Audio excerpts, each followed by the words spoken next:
Penanganan penanggulangan COVID-19 membutuhkan anggaran yang tidak sedikit, sementara pasien terus saja bertambah dan alat pelindung diri atau APD harus terus tersedia untuk keselamatan tenaga medis. Dalam menangani pasien di Sulawesi Tenggara, pasien positif virus COVID-19 bertambah 2 orang. Menyikapi hal tersebut, anggota Komisi 2 Dewan Perwakilan Rakyat Republik Indonesia, Insinyur Hugua mengatakan, di samping peraturan pemerintah pengganti undang-undang dalam penanganan COVID-19, pemerintah daerah Sultra harus bisa melakukan kreativitas dalam penanganan pandemi COVID-19 ini.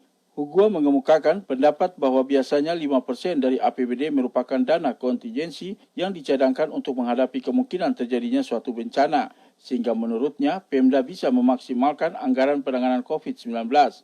Ia juga menyarankan Pemda Sultra harus bisa melakukan terobosan pengalihan anggaran untuk menangani COVID-19. Apalagi kata Hugua, penduduk Sultra juga ada yang bertempat tinggal di kepulauan yang jauh dari pusat rumah sakit rujukan COVID-19 dan tentu belum memiliki keterampilan penanganan medis yang lebih baik.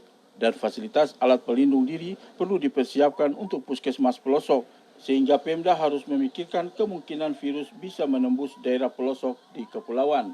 Biasanya 5% dari APBD itu ada dana kontingensi, ya.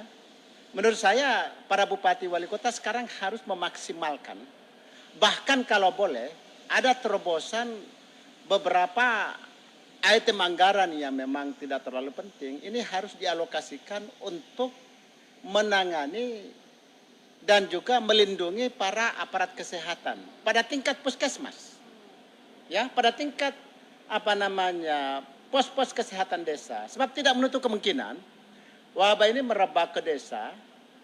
Dan kita ini negara kepulauan, ya, kita negara kepulauan. Oleh karena itu maka kalau itu terjadi di pulau kecil, ya, kalau terjadi di pulau kecil bahaya sekali. Oleh karena itu maka para bupati, wali kota, gubernur, terutama di kepulauan seperti Sulawesi Tenggara ini banyak pulau-pulau kecil yang begitu terpapar. Maka saya hampir meyakini bahwa keterampilan, ya, keterampilan para medis yang ada pada tingkat puskesmas itu sangat rendah. Keterampilan tentu klinisnya, tetapi yang paling penting menurut saya adalah alat pelindung diri bagi petugas. Ini masalah sendiri, ini masalah tersendiri buat bangsa ini kalau terpapar pada desa-desa. Hugua menambahkan gubernur, wali kota, dan bupati harus melihat penanganan tingkat puskesmas dan puskesmas di pelosok daerah. Sinta Putu, TVRI Sultra melaporkan.